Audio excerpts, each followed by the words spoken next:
say nothing.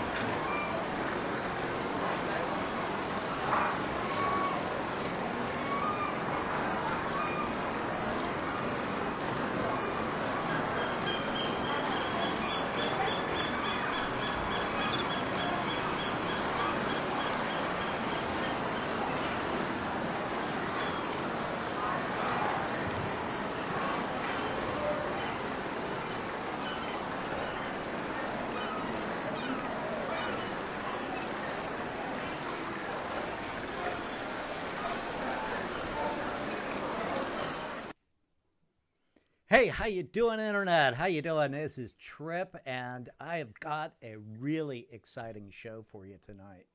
We're going to be talking about voter fraud, and if you personally try to go out onto the internet and look up for yourself instances of voter fraud, and you're going to find the disinformation central lying to you because it's been present in just about every major election since the beginning of time. The thing is, nobody was really keeping track of it before the internet came along and we actually had a place to actually discuss it. But if you didn't hear the other day, Twitter went offline. A lot of people think that that was a coordinated, wasn't an accident because of major news stories going on. But let me introduce my guests. I have Dale or Dawn and Day.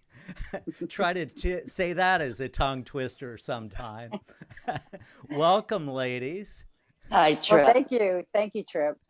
We have been talking about this and really trying to slam this thing together.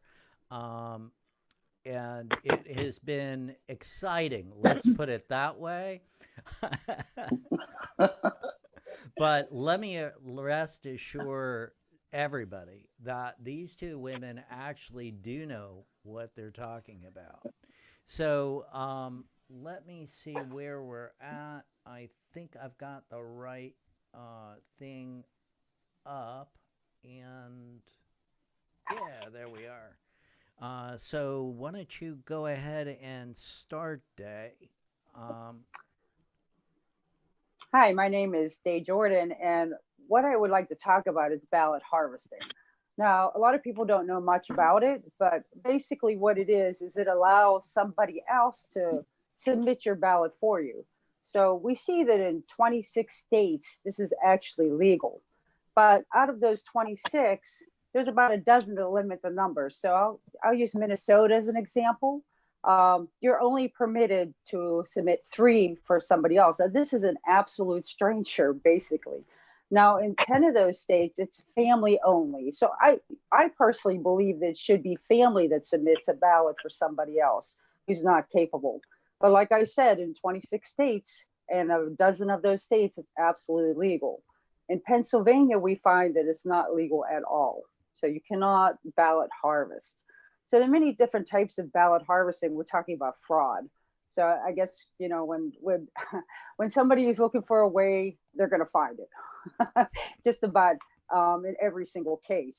So what I want to talk about first is just basically their ballot harvesting fraud. So we have a case out of North Carolina, and this is fairly recently in 2018. And this is Leslie McCrae Dowless. And what this person did was basically pay workers to collect ballots and sign them. Now, it was for a candidate called who is Mark Harris. And Mark Harris had actually won the primary, but he was forced to withdraw his candidacy over this. So we see that it does have repercussions, but how many cases do we have out there that we really just don't catch? I mean, this guy got caught red-handed. We have another case, Shannon Brown. What Shannon Brown did was, this is out of Texas in 2018. What he did, because of the way that their ballot harvesting laws are, you could only harvest for those who are disabled.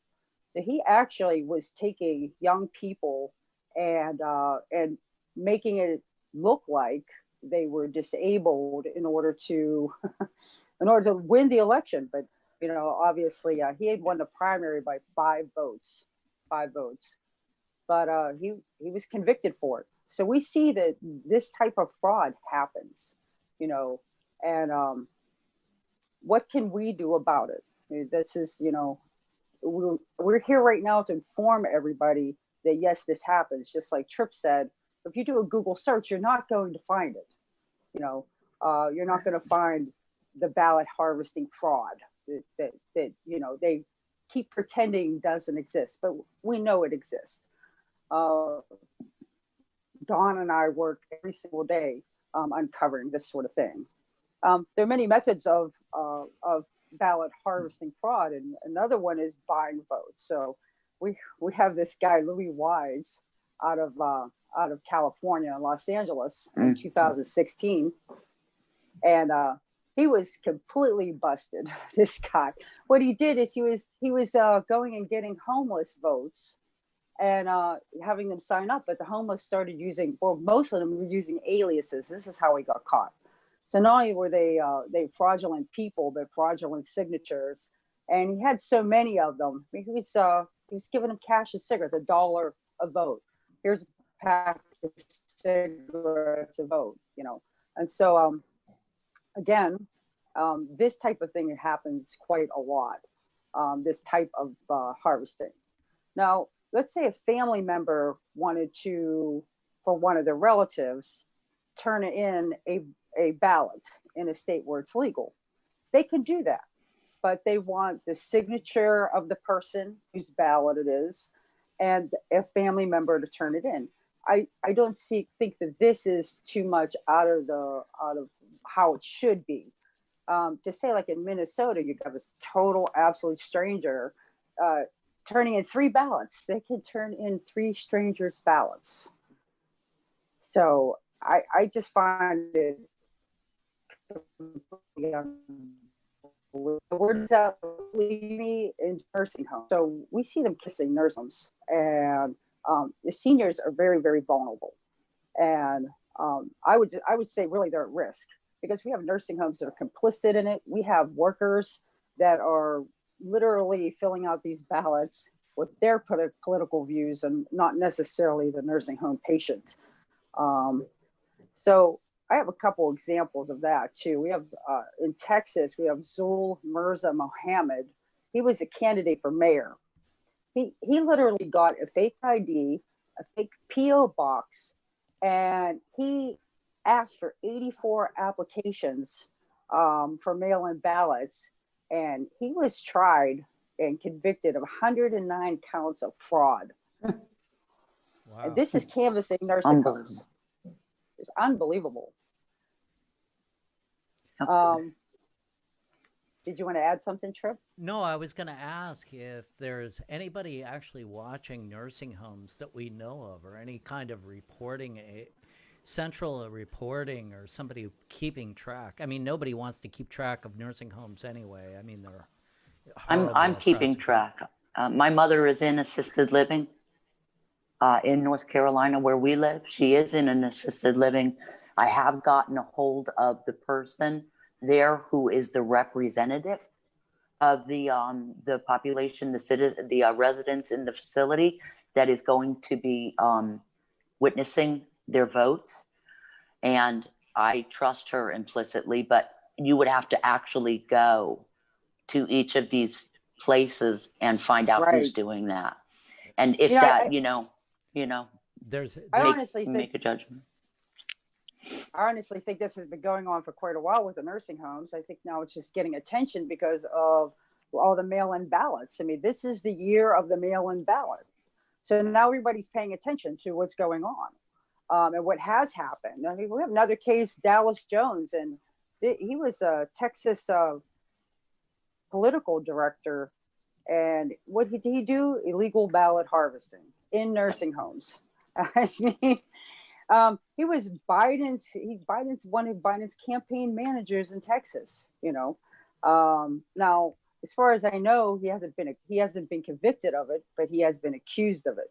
So not only was he getting nursing homes, but the homeless and casting ballots for deceased people, which is a whole other subject.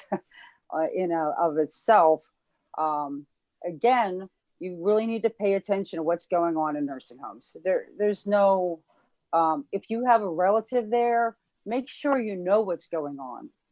You know, there are 750,000 potential votes that they could canvass. We have 1.5 million seniors in nursing homes across the country. So that's quite a lot of people that their families should really be paying attention to what's going on with this. Sorry about that. I flipped that kind of late.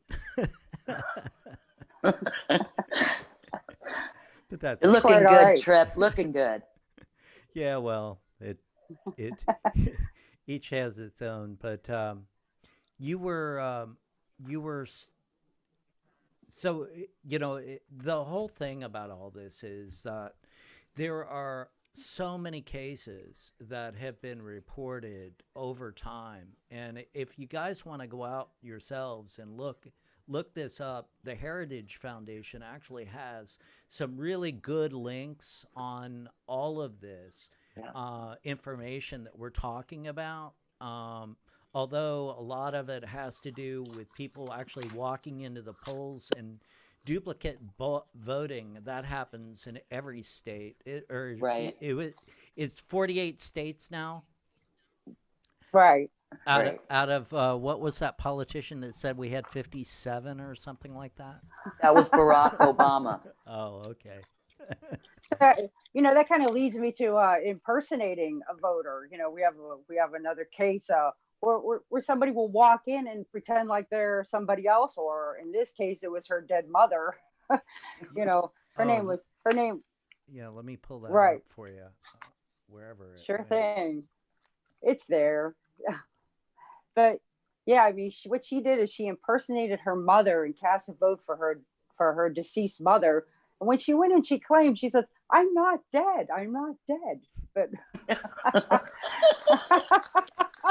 that is how they caught her.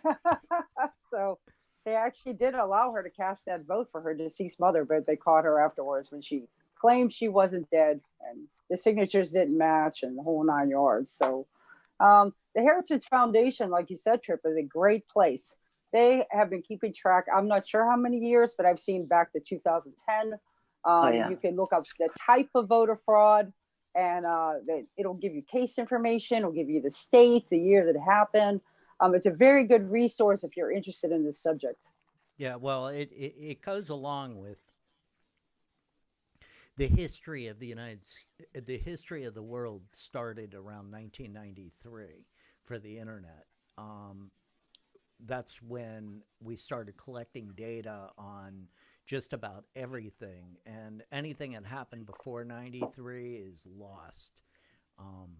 There wasn't, in other words, if you try to go back in history and look at this stuff, you'd have to literally go to every polling center in the country to find out if there was ever any fraud at it. And nobody was going to do that. But the fortunate thing for us is today that that mindset is what controls everything. That same old mindset, that mechanism. You're right.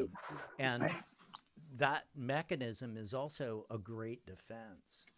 So you were saying, Dawn, about incompetence in our government.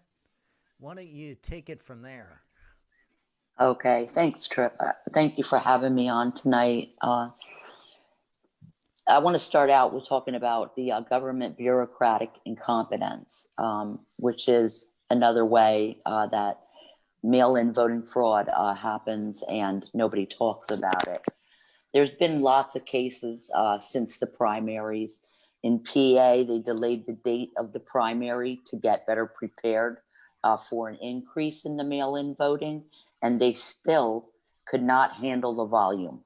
Half of Philadelphia votes weren't counted even a week after the election. So that's one thing that, you can see that there's a lot of bureaucracy involved in this, in the fact that now the U.S. Postal Service is involved in this, and the job is massive, beyond massive.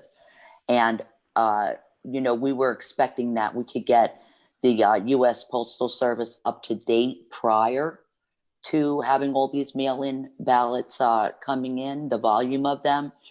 And some people are saying, yeah, it's going to be fine. There's not going to be any problem. The U.S. Postal Service is ready. But from what we've been seeing, that's just not the case. In Wisconsin, there were thousands of requested ballots. They weren't even sent. There were 1,600 ballots that were found in a mail processing center the day after the primary, and were not counted. 23,000 ballots were rejected due to missing signatures or other information. And that's in Wisconsin alone. In Virginia, more than 500,000 applications for ballots were mailed with incorrect information. And some went to the wrong addresses. Some went to people who are not living anymore. And even one went to someone's pet. So we see that this is just complete incompetence on the fact of on the bureaucratic side of it. Also in May, New Jersey had its first ever all mail-in voting election. And 1 month later, 2 elected officials were among 4 people who were charged with criminal conduct involving mail-in ballots, and one operative confessed to stealing ballots, both completed and uncompleted, from mailboxes, straight from their mailboxes. He stole them. Others compiled lists of databases of signatures of prospective voters, and then they used them to fill out ballots on behalf of their own preferred candidates. So, and these were people within the system, in the bureaucratic system of the areas where these things happened, where these things occurred. And that's, pretty much what, where I am going with the bureaucratic. People are being found in these locales and in cities and municipalities. And we're talking about elected officials being involved in mail-in voter fraud. So, that's what I wanted to say about that. Okay. We have to be careful, really, of people within government positions also. Right. Well, that's what we saw with the harvesting. Most of these people who were convicted were running for some sort of office or had already held some sort of office. So, I mean, yeah, that's exactly what we're seeing. We saw it with the harvesting and canvassing of nursing homes. It's like you're seeing with the mail-in ballots. Right. Same and thing. It's scary to think that some elected officials are involved in this. Exactly. Because, we trust them. We're supposed to be able to trust our elected officials. And But the people that they hire, too. Correct. Right. Exactly. And are you guys ready to take a phone call question? I can start there. We've got somebody on the line. Absolutely. Sure. Hey there. How are you? You're on with us. Hello. Hey, Trip. How you doing tonight? Very good. We're glad to. Who do we have on the line? I'll go with Jason. Hey, buddy. It's very good. Hi, to hear you. Jason. Jason. I got a question for your guest this evening, if that's all right. Yeah, sure. Please. Shoot. So we're talking about ballot harvesting. I'm stationed out here on the East Coast. I've been away from California for quite a while. And I'm registered to vote. As a matter of fact, today I received a notification by phone that my ballot had been sent to me. The thing is, when I check with the county, I've voted in every election for the last 16 years. But actually, I've only ever received a ballot and voted twice. So my question would be, since I keep trying to correct it and since I know it's wrong, what steps can I take once I confirm my ballot was sent in and counted, even though I know for a fact that I never received it? Okay, well, I'm not sure about your state, but a lot of states are setting up now ballot tracking. So you should check with your state to see if it has ballot tracking available. And once you send your ballot back, make sure you track it all the way back to your polling place where it will be counted.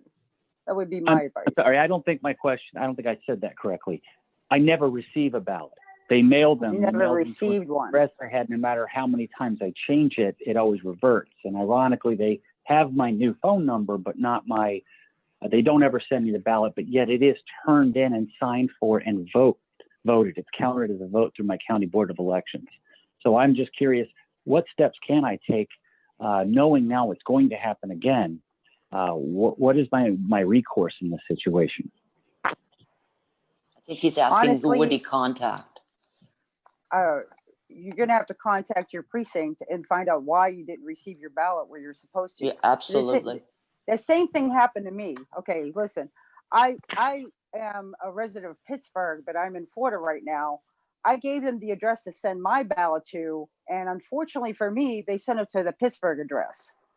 So I have the same situation as you have, and that I did not receive my ballot. So again, you need to contact them and attempt it all, whatever you need to do to get your ballot. That's my advice. And that's what I've been doing also myself. So, and I'm sorry for you. I'm sure this is happening to a lot of people. They're using old addresses or, they're not up to date information. And I'm not sure why this is happening, but it just goes to show how insecure the mail-in voting system is, and why, to jump on in an election year the way they did, it's already created chaos. And I'm very sorry for your troubles with it. I appreciate that. Thank you. Thank you very much. Thanks, Jason. Thanks, Jason. I was looking on YouTube, and I don't really see any questions. A lot of people just stating that Todd and Erica and Lori and Sheila had all joined us, and Gina and Ellen. Sorry if I'm missing anybody there. On Facebook, I was trying to find the messages. My messaging thing is broken again, so I don't get the regular messages that get where the Trip. I don't get the Trip, I just want to make a quick statement about the hypocrisy of what's going on with the mail-in voting. In 2012, the New York Times put out an article. And basically in that article, what was said was that it was prior to the 2012 presidential election that this article was in the New York Times. And they said, and I'm quoting them, that mail-in voting cast grave doubt on the reliability of widespread mail-in voting. And they indicated it was more vulnerable to fraud than conventional voting. Now, that article from 2012, before that presidential election, was buried. And if you, like you had mentioned earlier, if you go on Google and you try to type in anything about mail-in voting fraud, the first, the first 3-4 pages that you're going to get, you're going to find articles that deny there's any mail-in voting fraud going on. And we all know that's not true. Fox actually was able to find that article, and that article was brought up. Fox printed an article about that article in September, just to show that there is so much hypocrisy around this mail-in voting. Fox printed back in 2012. It was a nonpartisan issue. Everybody agreed on both sides that mail-in voting was ripe for fraud. And that's why, they didn't want to extend this mail-in voting at that time. Now, COVID came, and as far as I'm concerned, COVID is for the most part over. I think a lot of the tests that are coming up positive is because people have already got the virus, and they're asymptomatic. They're not going to get it. So that's just my feeling. I feel like if you really care about your vote, it is a privilege to vote in this country, then you would get out there and cast your vote in person. Lots of states have early voting. My state right now, we opened up to early voting yesterday. That will go on until the 31st. So you don't have to wait until election day to cast your vote in person. A lot of states have early voting, you can simply go on vote.gov, and it'll tell you if your state has early voting and when it is. It's very simple. So to me, especially now coming toward the end of 3 weeks out from the election, if you have early voting, there's no reason for you to do mail-in voting at all. Granted, you're going to find there's long lines out there right now. I'm seeing reports coming in of long, long lines. By the way, I've got a question here off of YouTube. Lori says, in anticipation to the legal battle coming from the obvious challenge from the Trump campaign, what would be the options for SCOTUS? Can they completely invalidate all the mail in the ballots? I don't see that happening. I don't see that happening. Because it's at a state level, so I don't see how the federal government can just invalidate those ballots. We're talking about an extended and ridiculous amount of time to find out what all the litigation is going to look like. So you might have lawsuits up until 3-4 months after the election coming in. Right. And SCOTUS would have to decide even after that.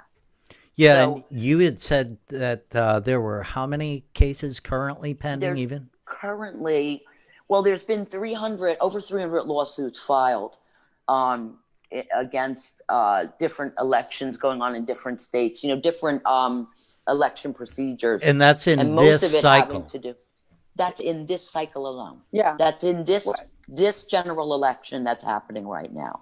A lot of the laws have been changed just really this year alone, not even just in 2020. So a lot of the problem is. Right. And a lot of the lawsuits, the majority of these over 300 lawsuits have already been settled. That's why Governor Whitmer wasn't allowed to get away with having her ballots counted, after the election. That's why Roy Cooper in my state, the governor of my state, wanted to have the ballots postmarked and able to be counted 9 days after the election. And his case got thrown out too. If not for the Trump administration fighting all of these cases, I don't even know what could happen. The Trump administration has decided to go after this overreach of power by these governors. Because look, frankly, people should vote in person. If they can go to the grocery store or they could go out to a restaurant, they could do any of these things. Why can't they go vote? Why do we need this sudden, this year, 2020, new rules, new regulations, changing the voting procedures?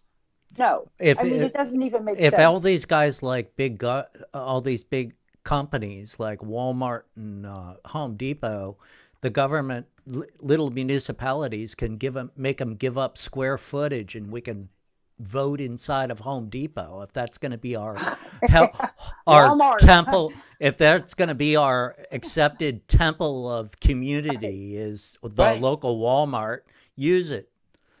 Right. Why can't we all go vote in a place like in a stadium? Why can't we, if we need 6 feet apart, why don't we just open up local stadiums and have people vote in there? And those places have ventilation in them. I don't have I'm not from a rich place that has stadiums. Well, we'll just put the footprints Walmart down will with do. a little tape. Right, footprints and tape. That works, right? There's lots of ways. But with this, I do want to get around to talking about the delays that we're going to see. Apart from the lawsuits, which is going to be a whole nother thing, that's going to be a whole nother animal. We can expect that it's very likely we won't know who won the election on election day. That's the way this will probably play out that way. And the longer that it takes to determine the winner of this election, the less legitimate the election will seem. So we lose faith in our candidates the longer this goes on. And I think that's it's almost like a crush for a lot of Americans right now. We're going through so much. And there's going to be a lot of fear and a lot of chaos surrounding who won this election.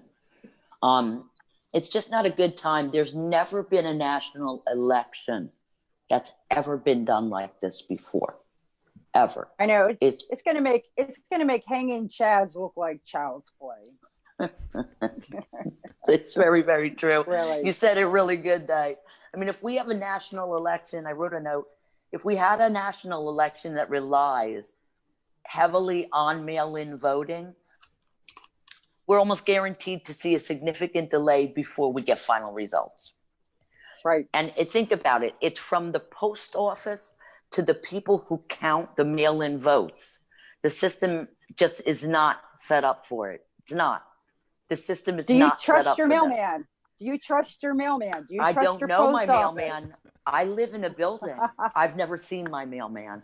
And I'm probably like a lot of other people that don't even know their mailman. I don't know what my mailman's political affiliation is. How many times have we seen You're stories being really about sexist calling him a mailman. my mail carrier? Okay, mail person. My mail carrier, right? Mail person.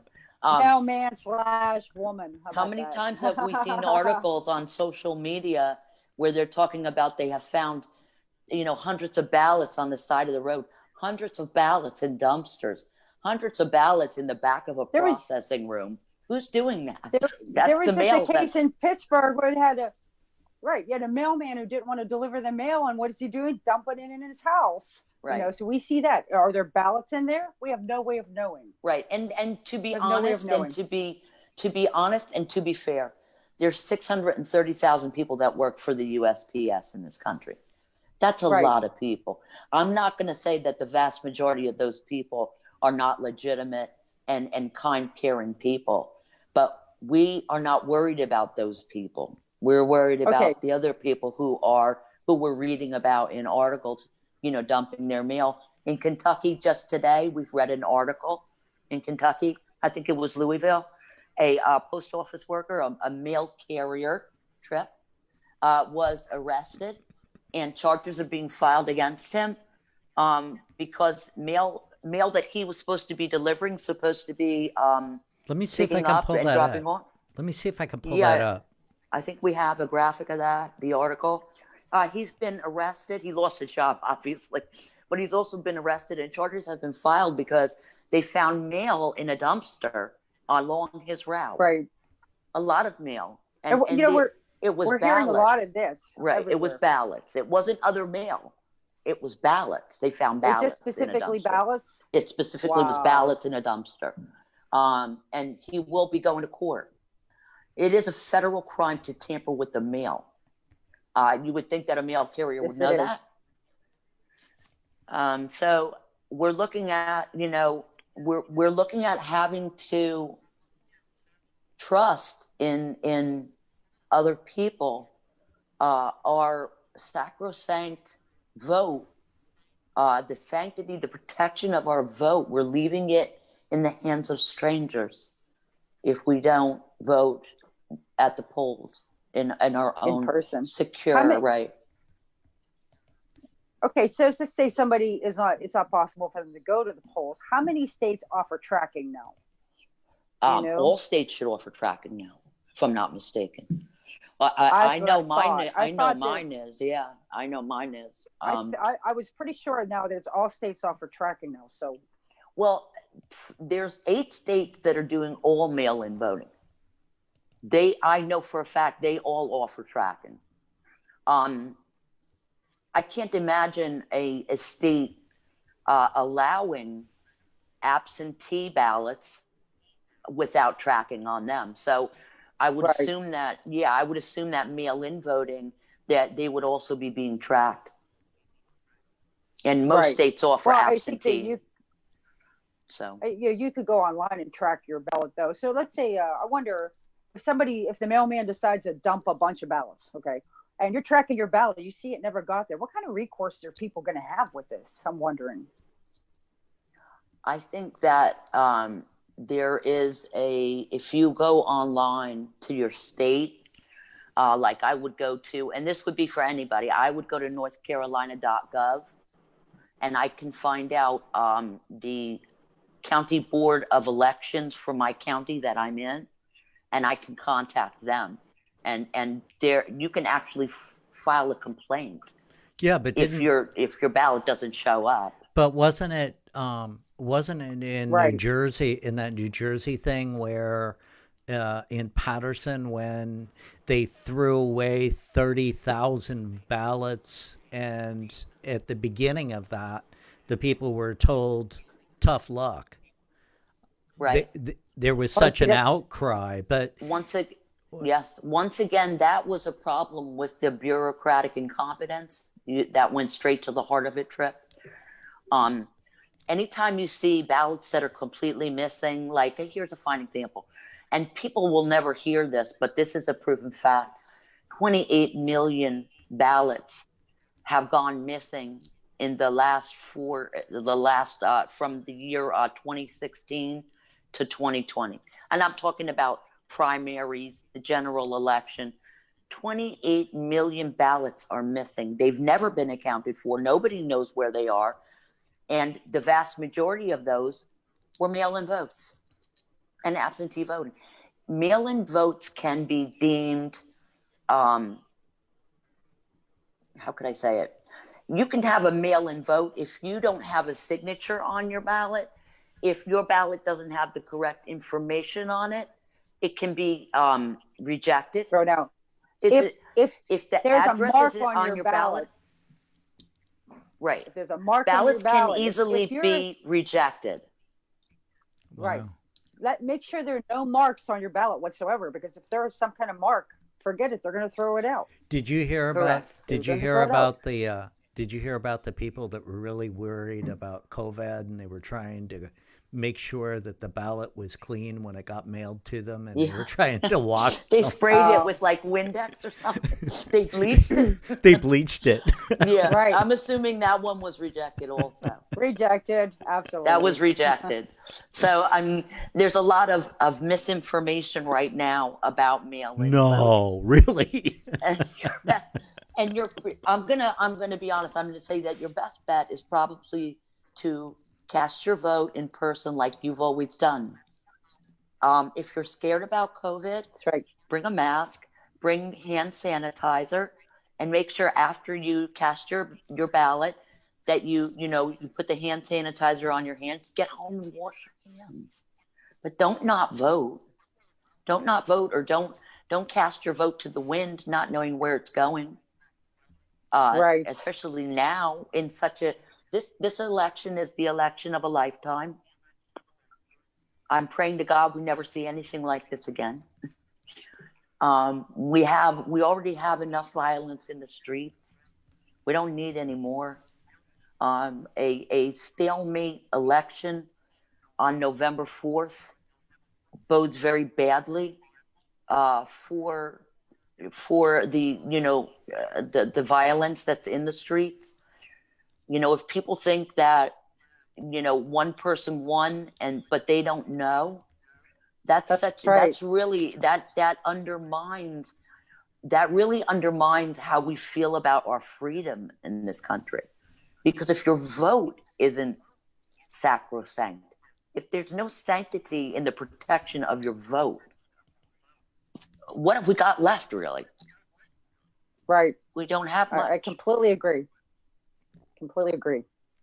One of the things that someone says out on Magnolia Light says, you're right, this election will decide everything that'll happen around the world. That's why a lot of us Canadians are for Trump. I'm a Canadian. Thank you, Magnolia Light. Thank you. Thanks, Magnolia. We see the Europeans are watching very closely what happens literally on our news and in our streets, and they mimic us. It's not that they mimic us. They value what we have, not as our government. And that should be clear to every one of you. It's not our government that the people of the world appreciate. It's us. as a society that they want to emulate. It's the ability of people like Dawn and Day that can come on here and be able to talk openly about this without somebody breaking in our doors and dragging us off. That's right. Because that does happen in other nations. Correct. And, That's right, Trip. and we have Australians that are in our thing, but you know, there was a woman that was talking about protesting on Facebook. While she was doing her broadcast on Facebook, she was dragged from her house by the police. In front of her kids. Unbelievable. So that's in front of her kids. Unbelievable. If you think that this won't happen, think again. Right. And I will say, Trip, that I believe in, and I'm sure that like any other American believes, I do believe that our right to our vote is intrinsically tied to the First Amendment of the Constitution. We have freedom of speech, and we have freedom to choose our leaders. And those go hand in hand. So I just, I want people to understand how I think we need to get back to really valuing our vote and how important it is. It is a privilege to vote in this country. And I feel like our laws regarding our voter, our processes are very lax.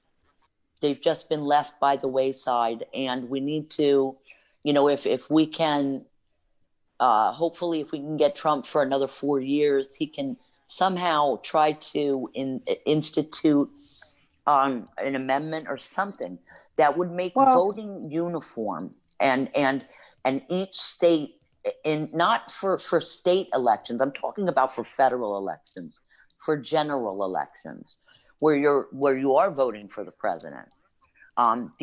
We can't have every state doing whatever it wants. It creates chaos and dysfunction. Well, that's exactly what this has shown. That's what this has shown. It does show that, but I'll tell you guys, I'm not a federalist. I'm more of a states' rights. I'm not either. And I don't want central authority for anything. We hear the calls for it. But listen, we could talk about this all night, but we're not gonna. What do you want to talk about, Trip? No, it's all good. I wanted to see if I had any questions on Facebook, and Facebook isn't showing me the question thing. So let me see if I can get into my chat on there. It's only coffee. Yeah, I need something stronger. Cheers. No, I pulled up Facebook, and Facebook has the little warning. It says voting information, get real voting information underneath it. They gave me the little thing, but I don't have a chat window. So, and if you click on that, it's going to tell you to mail in your vote, by the way.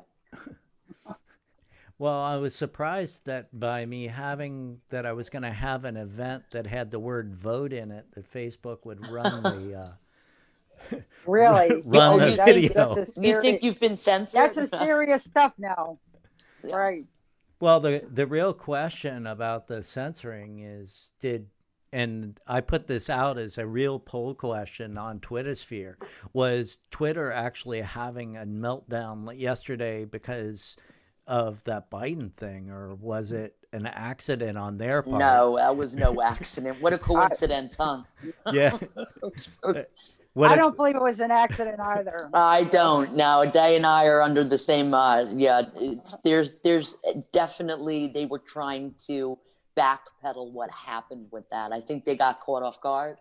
Yeah, and they did everything they could, and short of suspending all our accounts. That's what they Facebook stayed up.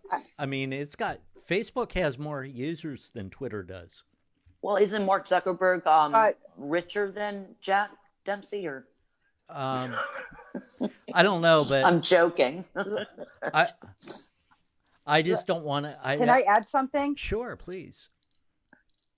I just wanted to say on Facebook, that same article that I got restricted for on Twitter, it flagged it as false information on Facebook. Okay. Yeah. I just wanted to add that real fast. By the way, Yeah. you know, when we heard the disinformation campaign going on the news about what happened yesterday, there was a article that was written in the New York Post that you may have seen this reported on. And what was reported was that the New York Post site on Twitter was pulled off and people were unable to share it.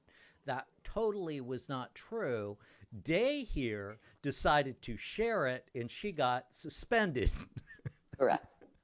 So hey, I got back today. I'm back. I think a lot of the people that were temporarily restricted did get back today, which is only right. But the truth is they never should have been restricted from their account. They shouldn't have been restricted from their account. I mean, you know. Kaylee McEnany, too. So you were in good company, Day.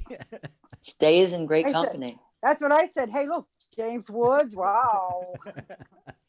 Yeah, I mean, you are in great company. I had posted that day, earlier in the day, I had posted a post. It got a lot. I had posted a tweet that got a lot of retweets. It was about SEAL Team 6, and I was sure I was going to get taken out. I was absolutely. I got nabbed for that one on Facebook. False information. Yeah. Well, truth is, I'm really not a Facebook user that much. I'm on Facebook for family, friends, pictures, things like that. I don't do a lot of political stuff on Facebook, although I'm a member of Facebook groups that are political. Right. Yeah. So, but I don't normally go on Twitter. I go on Twitter. Yeah, no, I started to recently just throwing a couple of things out there on Facebook, just for why.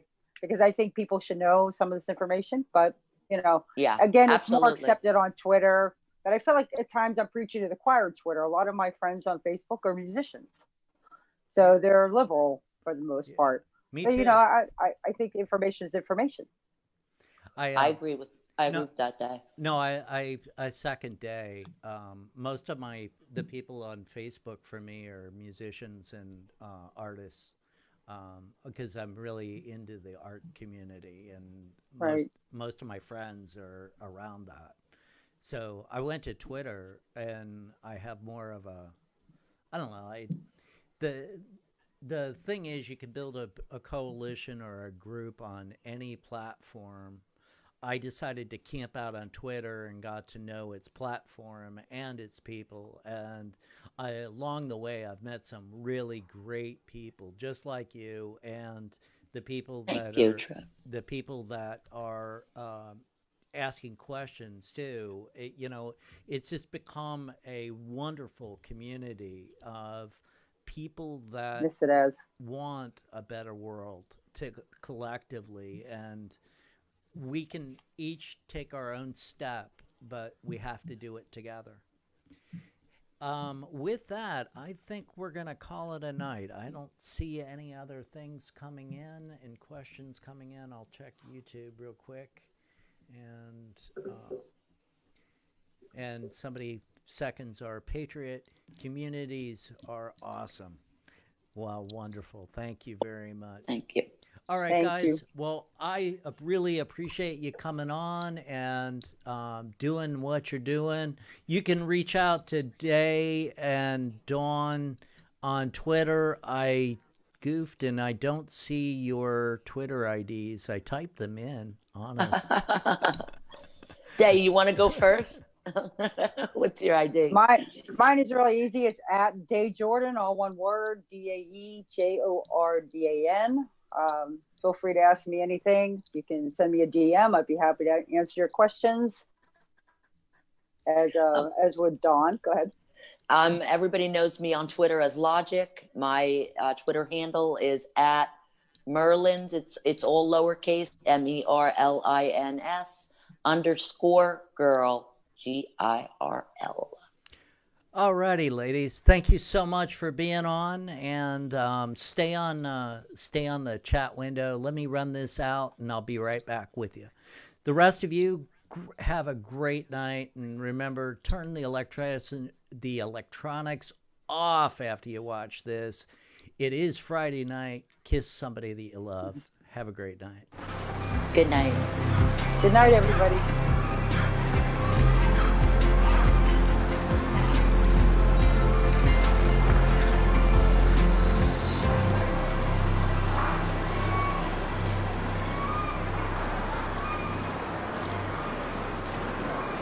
Hi, Dave. I'm not sure if we're still live now. Hey, good show.